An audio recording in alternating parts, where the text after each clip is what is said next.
大家好，আবহাওয়া খুব গরম, এত গরম মাথা মুথা পুরা একদম অবস্থা খারাপ।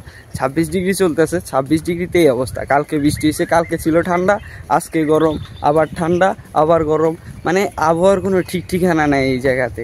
এত গরম দেখেন কি অবস্থা, খাকা করতেছে রোদ্রে, একদম আমার মাথা মুথা অবস্থা।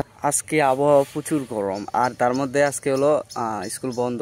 এদের শনি আর রবিবার বন্ধ থাকে। আমাদের বাংলাদেশে যেরকম শুক্রবারে বন্ধ থাকে, এদের হলো শনি আর রবিবারে বন্ধ দেয়, সরকারি বন্ধ।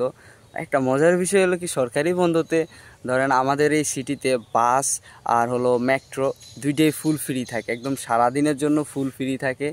আর হলো এমনি ধরেন আর যেখানেই যান, মানে এই সিটির যেই জায়গাতে যান আপনার ফুল ফ্রি বাস আর মেট্রো। আজকে বাইরে নেই, দেখি আমি কালকে ঘুরতে বাইরেবো। আজকে প্রচুর গরম, তার মধ্যে ভালো লাগতেছে না, এই কারণে আজকে আর বাইরে নেই। এখন লিচু বাগানে বসে রয়েছি, এখানে আবার ধরেন বাতাসটা সুন্দর আছে।